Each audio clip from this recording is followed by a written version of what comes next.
¿Cuántos dan gloria a Dios por la vida del pastor Gamaliel?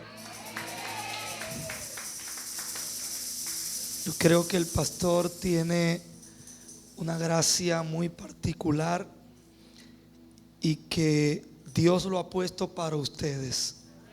Así que valore, honre y cuide a la persona que Dios colocó para acompañarles en este camino de fe. Doy gracias a Dios que me da la oportunidad una vez más de estar entre ustedes. Les pido disculpas por la condición de mi voz, de la garganta, sumado a que la hemos estado usando mucho en estos días. Vengo de un proceso en esta semana de grabar 8 clases, cada una de 1 hora, en 3 días de esta semana. Pero la realidad es que he estado con un proceso en la garganta y tengo que darme un descanso. Estoy trabajando con esto, ya he dado algunos pasos, pero debe ser un descanso como de 2 o 3 meses. Y no estoy negado, pero me ha costado, porque mi agenda siempre va adelantada. Medio año, 3/4 de año, y ese es el rango más o menos de ocupación que de forma adelantada vivo en mi agenda, con compromisos ya de vuelos comprados, eventos como este ya coordinado, más la congregación.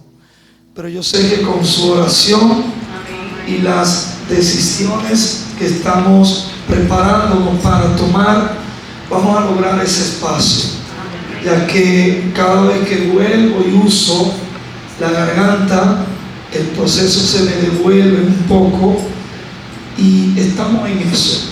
Pero nada, vamos hoy a sacar fuerza de debilidad y entregar el mensaje. Amén. Gloria al Señor. Así que si usted ve algo bueno en mí hoy, sepa que 100% es Dios. He venido en debilidad del cuerpo, estoy levantado desde muy temprano. Le dije al pastor: entrégueme no muy tarde, que se me bajan los breakers. Así que todo lo que usted vea bien es Dios. Si usted ve algo raro, soy yo. Amén. Gloria a Dios. Quisiera que Hugo, Joan también pasen por acá y les saluden. Parte de la historia de Hugo, por lo menos algunos capítulos de su vida de fe, tienen que ver con ustedes. Bien.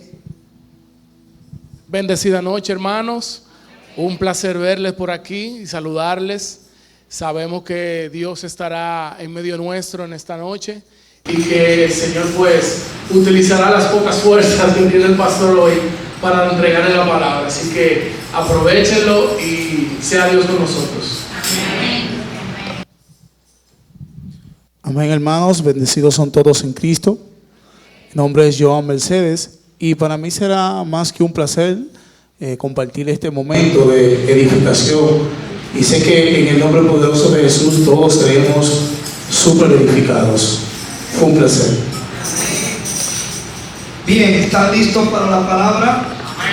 Honro a Dios por la vida del pastor Gamaliel, su esposa, sus hijos, todo el equipo que trabaja para esta convocatoria de retiro. La hermana Laura, que siempre está muy atenta para asistirnos hasta que estamos acá y aún después que nos vamos.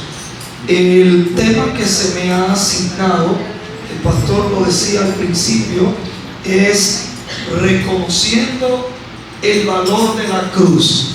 ¿Lo tomó ahí?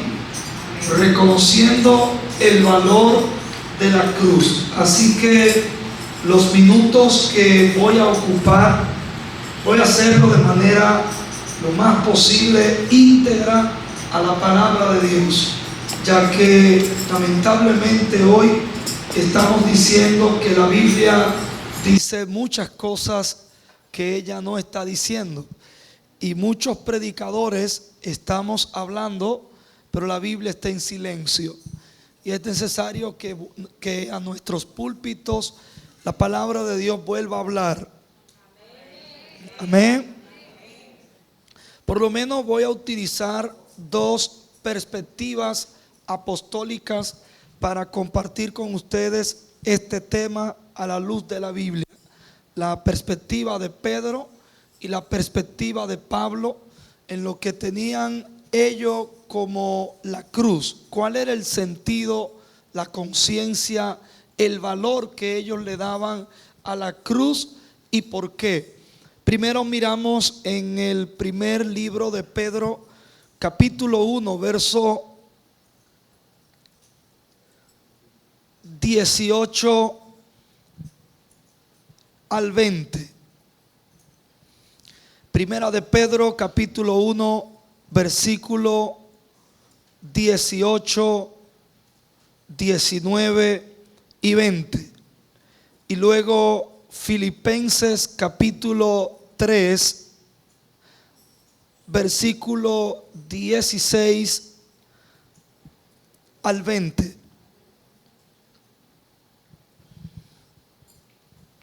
¿Lo tiene? Puede quedarse a sí mismo como está.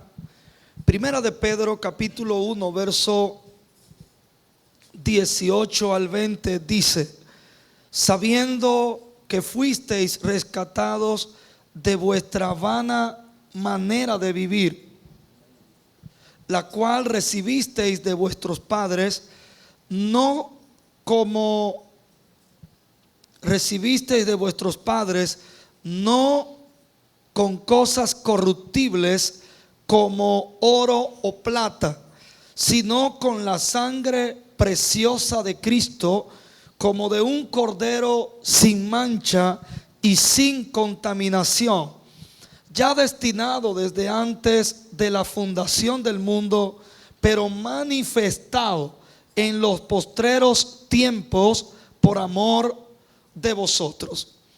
¿Cuál es la perspectiva que le da Pedro a la cruz en estos versículos? Pedro, en toda esta exhortación, está hablando acerca de la santidad de Dios impresa en los que hemos creído en Él. Pedro supone, cuando digo supone, no es que estaba adivinando, sino que debería ser una realidad activa en la iglesia, en los creyentes, lo que él dice. Él habla de la santidad que debemos tener nosotros por consecuencia de que el Dios en el cual hemos creído es santo. Pedro dice que esta santidad de Dios debe distribuirse en todo lo que es nuestra manera de vivir, de forma que la santidad debe ser integral en todo lo que somos y en todo lo que hacemos. Pero Pedro se ubica en donde se origina en nosotros esta santidad. Y es ahí donde Pedro habla del sacrificio de Cristo, que es exactamente lo que le da sentido a la cruz. La cruz en sí misma no tiene un valor. La cruz tiene una connotación histórica, cultural, y a partir de Cristo y las diferentes expresiones de fe que se derivan de Cristo, entonces la cruz tiene una connotación religiosa. Pero nuestra atención debe ocuparse en la connotación que le da Cristo, no en la que le da la historia, la cultura o la religión, sino en la que le da Cristo, lo cual es explicado en las Sagradas Escrituras. La cruz tiene valor para nosotros, la iglesia, los creyentes, por el uso que Cristo le dio, por lo que allí Dios manifestó en su Hijo, lo cual puede ser resumido en conceptos como la redención, el amor de Dios, la gracia, la salvación, el evangelio, la fe, todos estos conceptos pudieran centralizar el significado de la cruz. Y a partir de este significado es el valor que tiene la cruz. Pero Pedro está enfocando este valor, haciendo exactamente una comparación de valores. Y en esta comparación, Pedro degrada el valor del oro y de la plata, al punto que Pedro le llama a este valor, que aún en el tiempo actual y en el venidero, que no trasciende al eterno, sino en el venidero de este tiempo en sociedad como humanidad, el dinero seguirá teniendo un gran valor. El oro y la plata en aquel tiempo lo tenía, gobernaba las transacciones, gobernaba los negocios, gobernaba los tesoros, le daba valor a los terrenos, a los animales, a la comida. Y algo de tanto valor en el contexto humano, Pedro lo está degradando en comparación con el valor que tiene la obra de Cristo consumada en la cruz. Pedro compara y dice que en cuanto a la salvación, el oro y la plata son cosas corruptibles.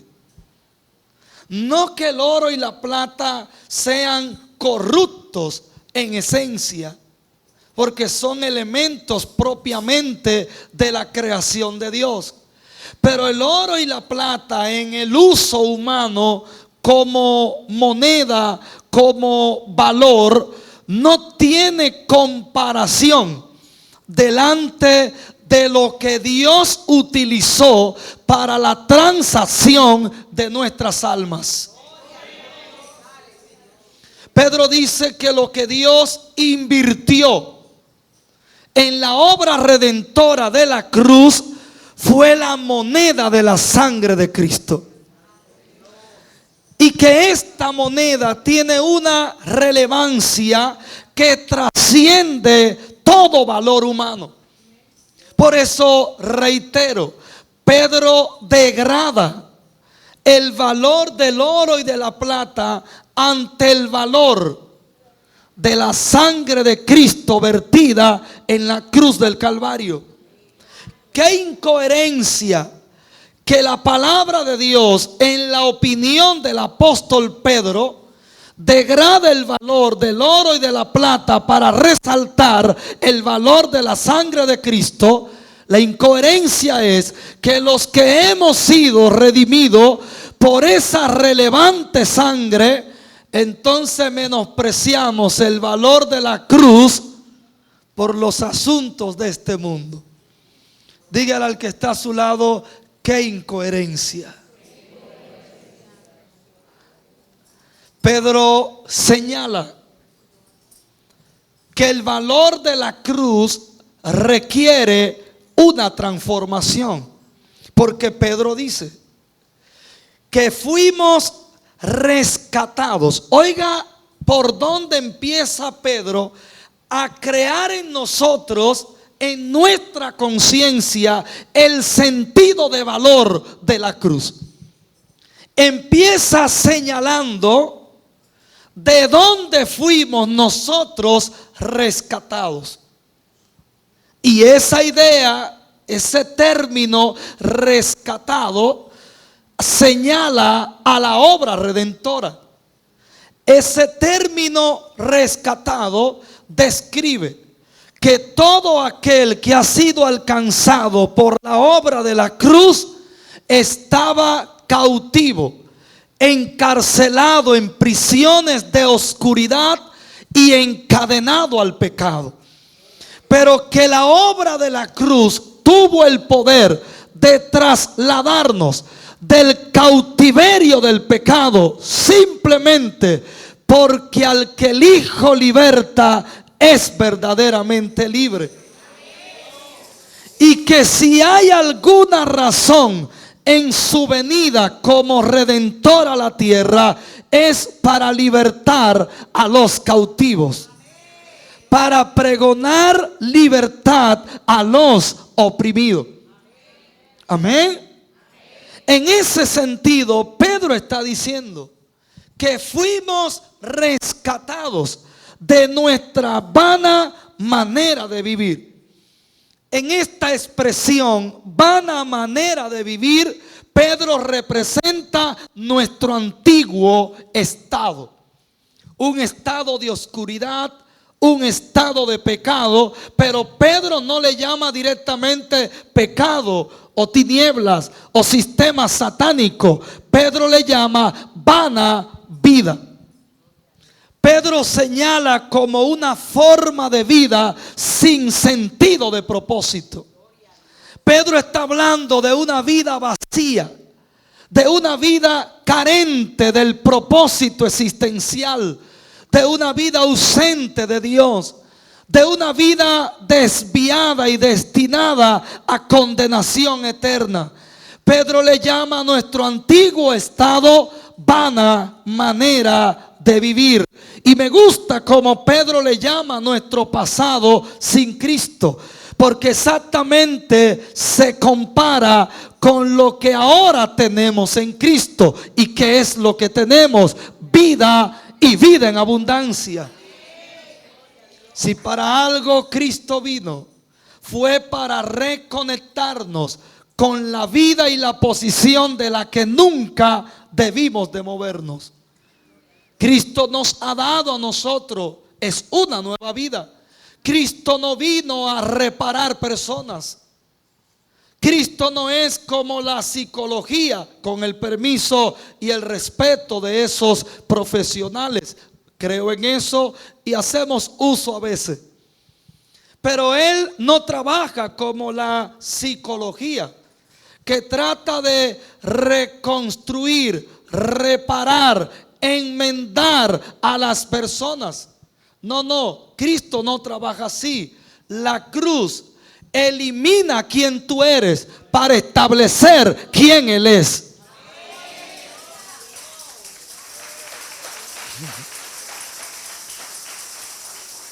Él no pone remiendo viejo en vestido nuevo.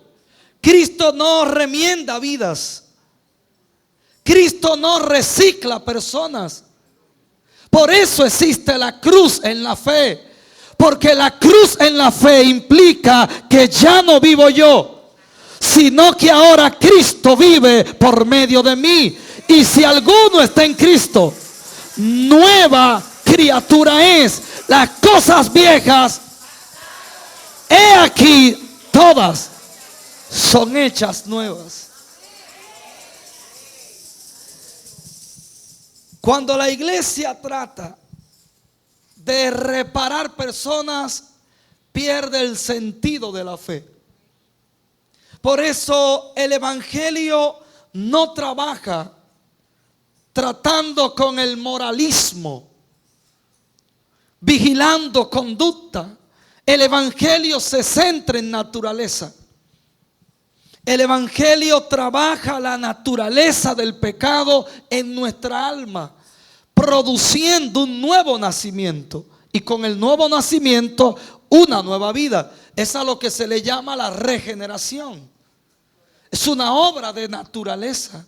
Es una obra que se efectúa adentro de ti, pero se expande de forma integral a todo lo que tú eres. Por eso la santidad de la que Pedro está hablando aquí es una santidad integral. De manera que el valor de la cruz tiene que ver con lo que ocurrió en la cruz. Es que fuimos rescatados de nuestra vana manera de vivir. Y eso le da una connotación de transformación a la obra de la cruz.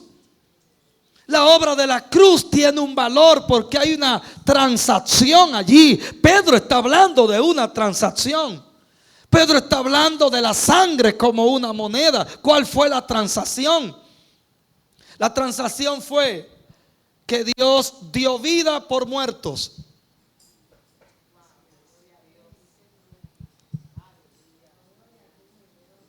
Dio amor y perdón por enemigos. Dio salvación no por condenados. Fíjese la transacción que hubo en la cruz, para que vaya creando un sentido de valor a la cruz. Y en esa transacción, del lado de la pérdida, estaba usted y estaba yo. Y el rico se hizo pobre, el bendito se hizo maldito, el divino se hizo humano, para levantarnos a nosotros de nuestra vana manera de vivir. Gloriarse en lo que la cruz llama vano es una ignorancia al más alto nivel.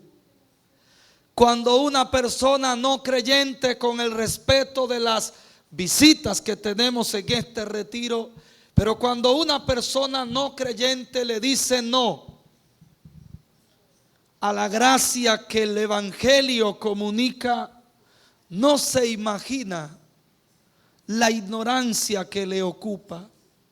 Menospreciar lo eterno por lo vano, preferir la vida vana de pecado y no la vida eterna que ofrece Cristo.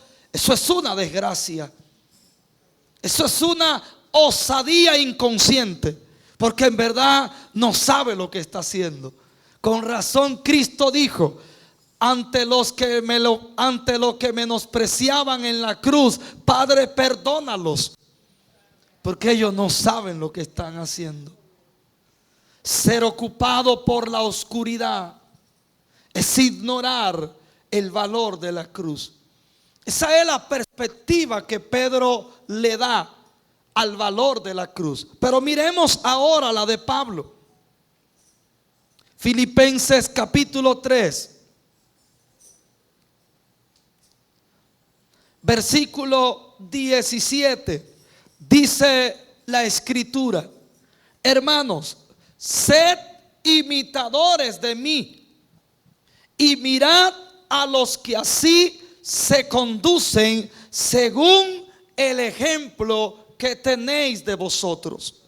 Porque por ahí andan muchos, preocupante que son muchos, de los cuales os dije muchas veces, y aún ahora lo digo llorando, que son enemigos de la cruz de Cristo, el fin de los cuales será perdición, cuyo Dios es su vientre y cuya gloria es su vergüenza, que solo piensan en lo terrenal, mas nuestra ciudadanía, diga conmigo, ahí está hablando de mí, está en los cielos, de donde también esperamos al Salvador, al Señor Jesucristo.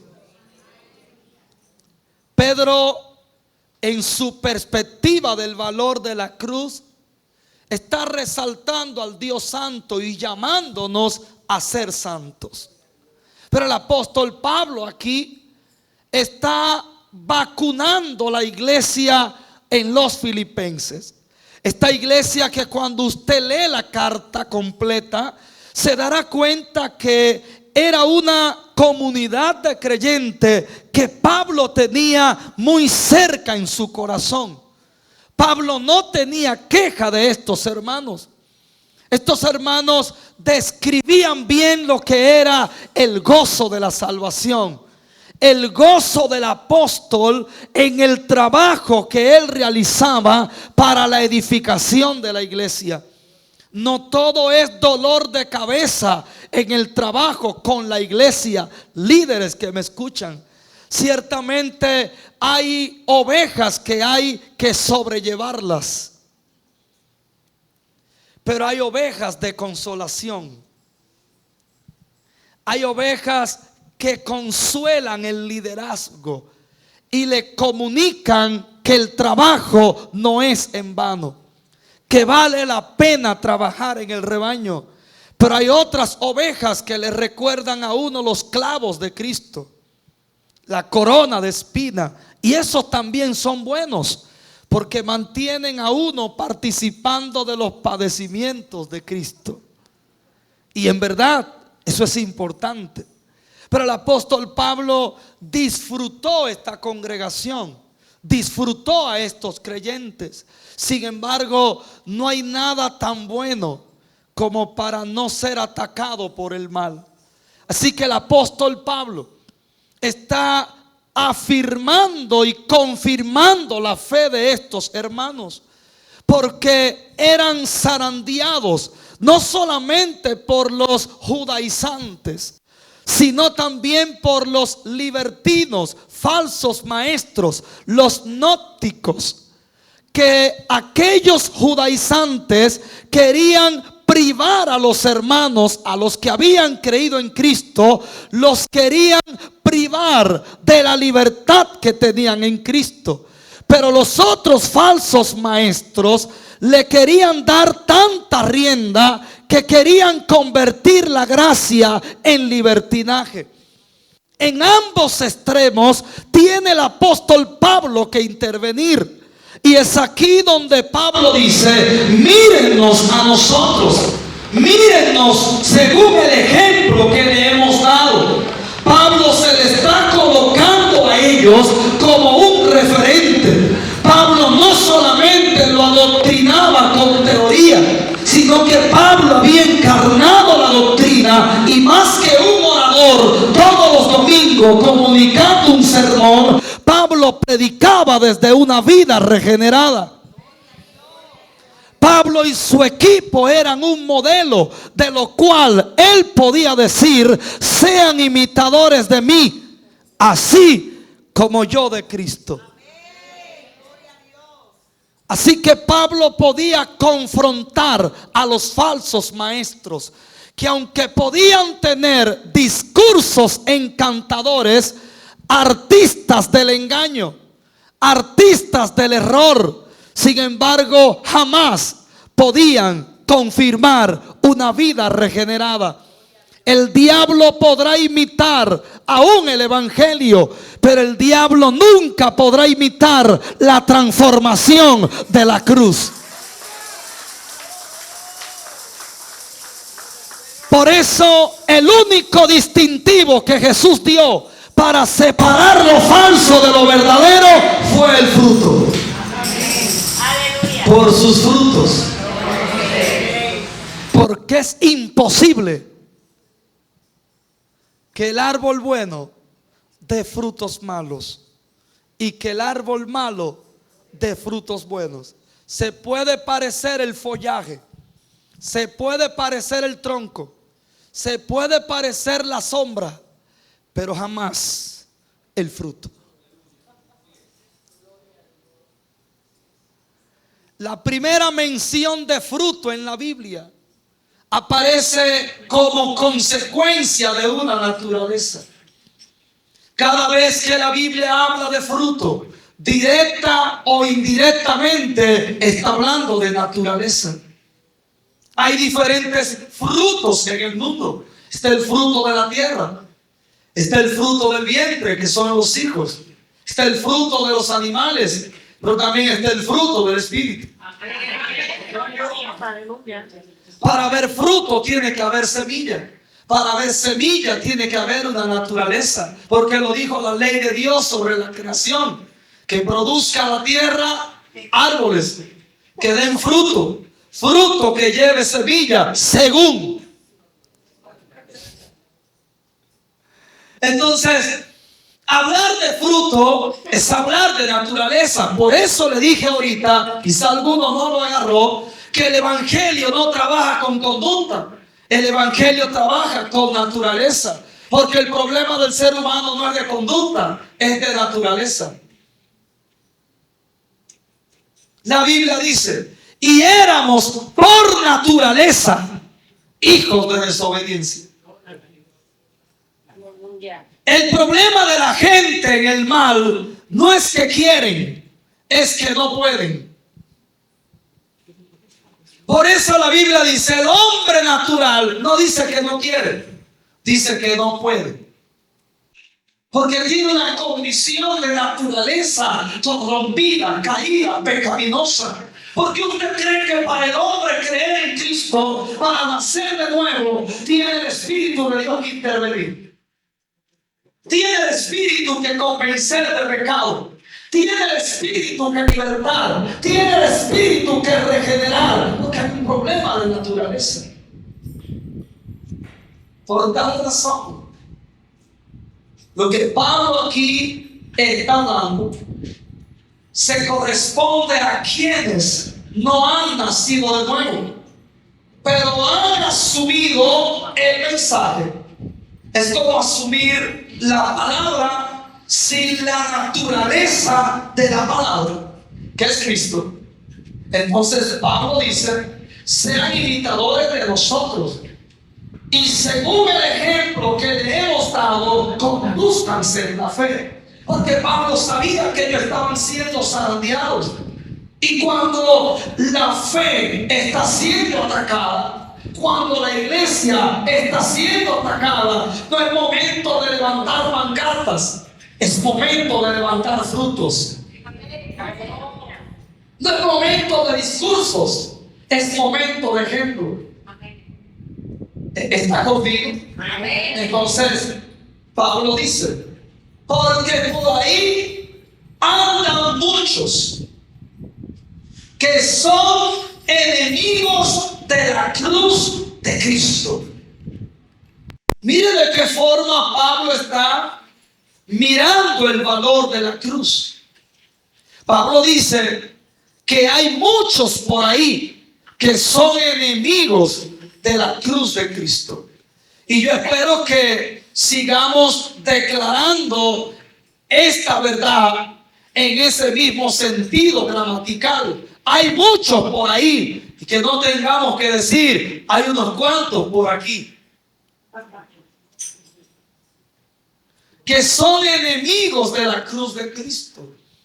Y es bueno que usted sepa que hay enemigos de la cruz confesos, pero hay otros encubiertos. ¿Por qué Pablo le llama enemigos de la cruz de Cristo?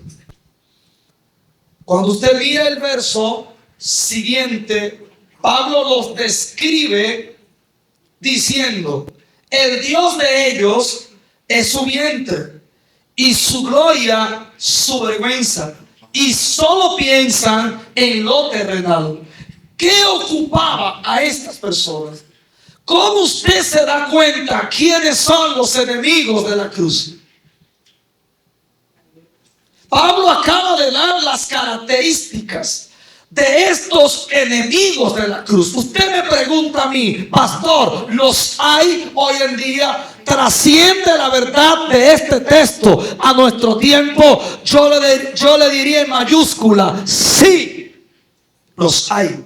Y siguen siendo muchos. Y lo grave del asunto es que los enemigos de la cruz no quieren alejarse de la iglesia.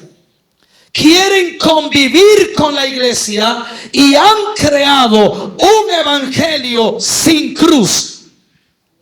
Y están evangelizando y haciendo discípulos con este evangelio. Es un evangelio que no busca la gloria de Cristo, sino la gloria del hombre. Segunda de Corintios capítulo 4, verso 4 dice: el Dios de este siglo ha cegado el entendimiento de los incrédulos para que no les resplandezca la luz del evangelio de la gloria de Cristo. La Biblia habla del evangelio de la gloria de Cristo. Usted se da cuenta cuando un evangélico, cuando un pastor, cuando un predicador, cuando un cantante le quitó la cruz al evangelio. Cuando usted oiga a un predicador que le quite la cruz al evangelio, escape por su vida. Cuando usted oiga a un cantante que sus canciones le quitaron la cruz al evangelio, apague el radio. Cuando usted ve que un pastor le quitó la cruz al evangelio, váyase de ahí. No peca con eso. ¿Qué es quitarle la cruz al evangelio? ¿Qué es eso? ¿Cómo nos damos cuenta? Cuando la cruz no está en el evangelio, impera lo que tiene valor terrenal. Es un evangelio enfocado no en las riquezas de la gracia, sino en la riqueza material. Y no estoy hablando en contra de los ricos. Estoy hablando en contra de un enfoque dentro de un evangelio sin cruz. Un evangelio que juzga a quienes están bendecidos por los bienes materiales que poseen. Un evangelio que vende que todos los nacidos de nuevo tienen que ser ricos y tener dinero por montón. Lo cual es mentira. Porque hay gente que irá al cielo y nunca tendrá fortuna material. Hay otros que irán y tendrán fortunas. Pero ese es el evangelio. De hecho, cuando usted mira el evangelio de la cruz, se dará cuenta que nunca la idea del evangelio de la cruz es la estadía gloriosa de este mundo.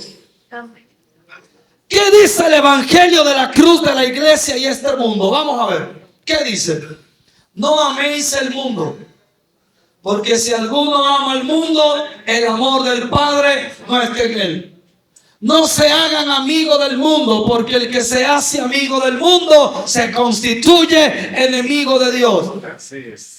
El mundo y sus deseos pasan, pero el que hace la voluntad de Dios permanece para siempre. Y no podéis servir a dos señores, porque terminará aborreciendo a uno y amando al otro.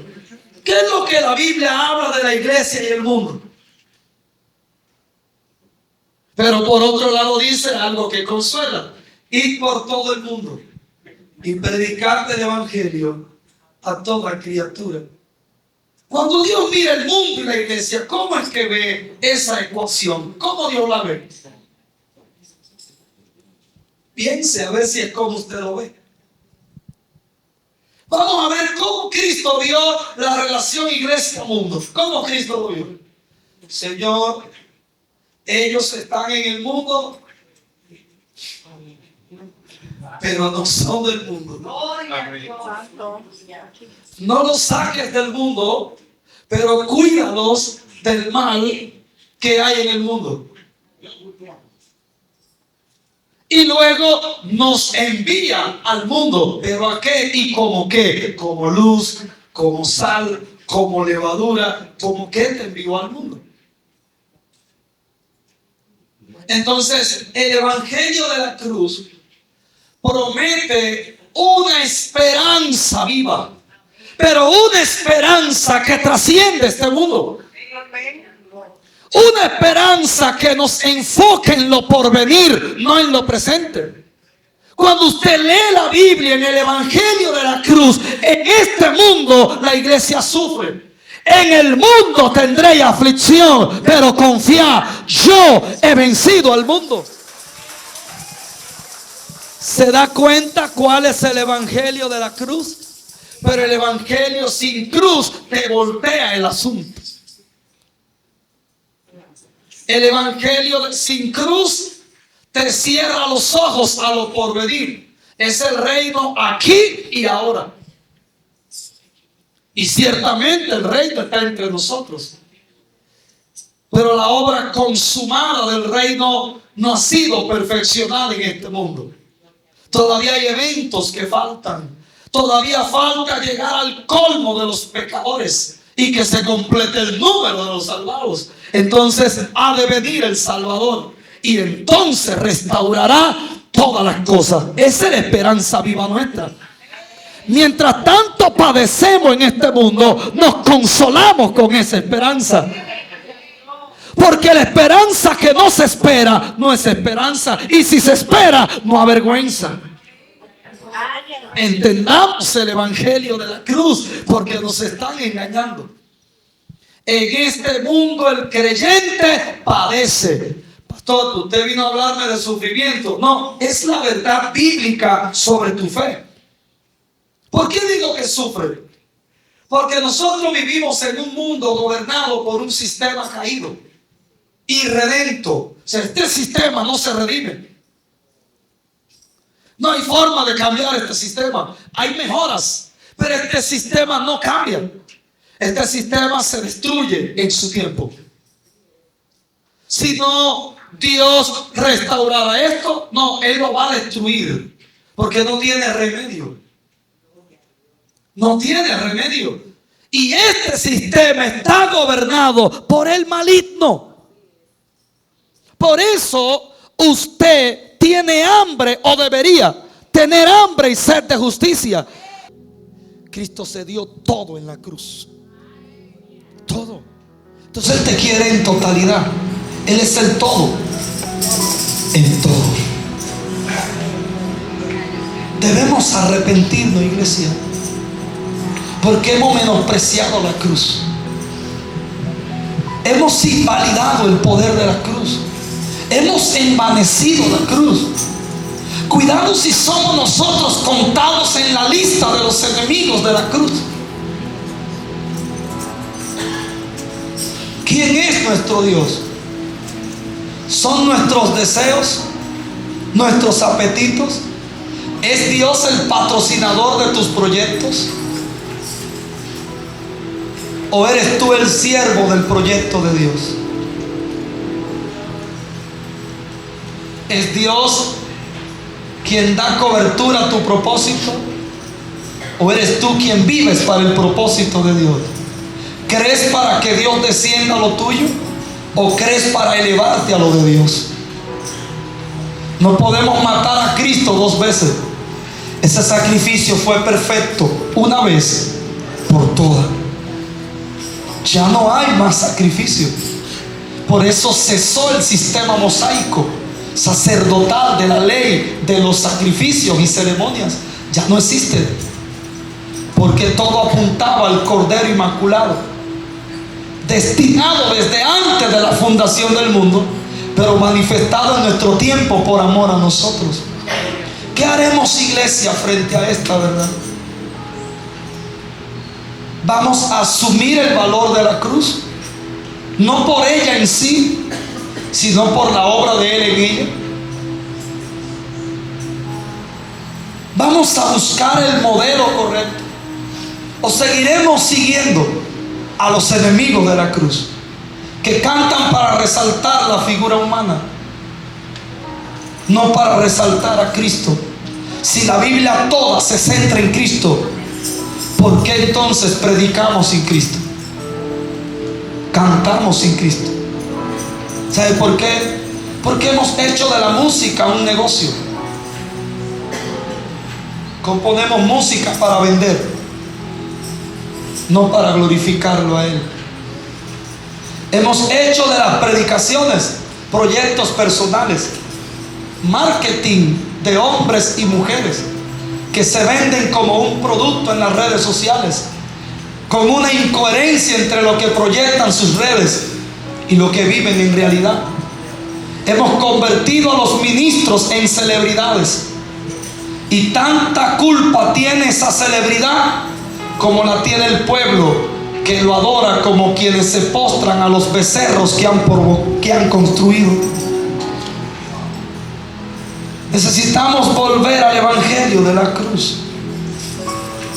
Necesitamos volver a ese evangelio. Hemos metido el estrellato de Hollywood a la iglesia y estamos muy creídos nosotros. Nos hemos pasado de gracia y nos hemos convertido en graciosos. Hemos cambiado la santidad.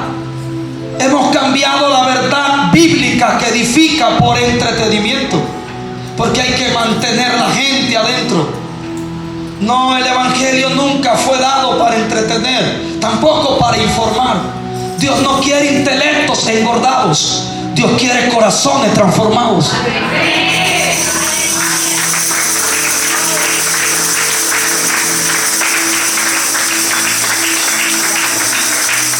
Póngase sobre sus pies.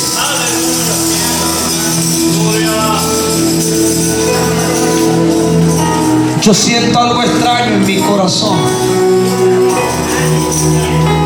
Te digo lo que siento. Siento como una tristeza. Y hay algo místico, espiritual que ocurre con los predicadores. Es que normalmente el Espíritu de Dios le pone a sentir lo que va a ministrar. Yo siento tristeza en mi corazón. Es como si nosotros hemos entristecido el corazón del Señor. Es como si hemos violentado aquella instrucción que dice: no contristéis el Espíritu de Dios. Es como si lo hemos contristado. ¿Y sabe lo peor del caso? No es que estamos mal, es que hemos normalizado estar mal. Hemos aprendido a sentirnos bien estando mal. Antes la gente se compungía en los cultos. Hoy nosotros estamos inmunes a la verdad. Escuchamos la verdad, asentimos de que sí es verdad, pero no reaccionamos a la verdad. El arrepentimiento tiene que volver a la iglesia. Tenemos que volver a decir: Señor, estamos mal, nos hemos desviado de tu verdad, nos hemos perdido en el camino. Ya no estamos perdidos en el pecado, ahora estamos perdidos en el camino. Y el Señor vuelve y dice, la palabra profética vuelve a gritar: paraos en los caminos y mirad cuál es la senda antigua y andad por ahí. Tenemos que volvernos a la palabra. Tenemos que volvernos a la cruz. La cruz habla de arrepentimiento. La cruz habla de nueva vida. La cruz habla de transformación. La cruz habla de un nuevo hombre, de una nueva mujer. La cruz habla de la muerte al yo. Ya no vivo yo, y la resurrección de Él. Ahora vive Cristo. Lo que soy, lo soy en Él. Todo es de Él, por Él y para Él. A Él sea la gloria en la congregación de los hijos. Si no es Él, de nada sirve. Pablo estaba advirtiendo a la iglesia de los falsos maestros, de los falsos predicadores, y han llegado a nuestros días. Ya están entre nosotros. Usted lo sabe, usted los ve, usted se da cuenta. Porque hay cosas que están tan evidentes que no necesitan ni discernimiento espiritual. La altivez se ve por encima de la ropa. La arrogancia se ve por encima de la ropa. La vanagloria se ve por encima de la ropa. Así como se ve la humildad, así como se ve la gentileza, así como se ve la tristeza, así como se ve el gozo.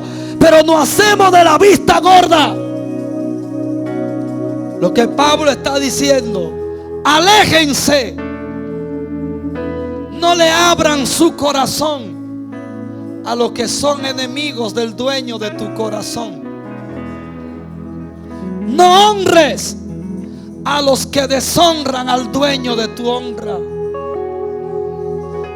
No, porque estarías colaborando con ellos y serías pesado en la misma balanza. Quiero que usted levante su mano. Yo creo que esta palabra tiene el peso de la gloria de Dios. Yo creo que esta palabra ha venido a caer encima de nosotros. Esta palabra ha venido a golpear nuestros corazones para quebranto. Ha venido a quebrantarnos para producir en nosotros arrepentimiento. Que volvamos a mirar la cruz. Eso fue lo que Dios le dijo a Moisés: todo el que mire la serpiente que está en el madero vivirá. Y eso fue lo que Cristo confirmó, para que todo el que mire a Él viva y no muera.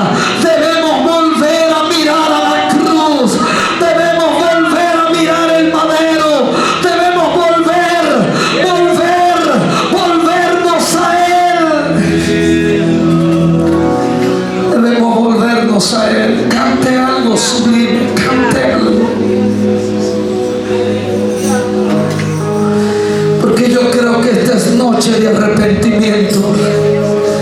Ante el valor de la cruz, los tesoros de tu corazón son vanos.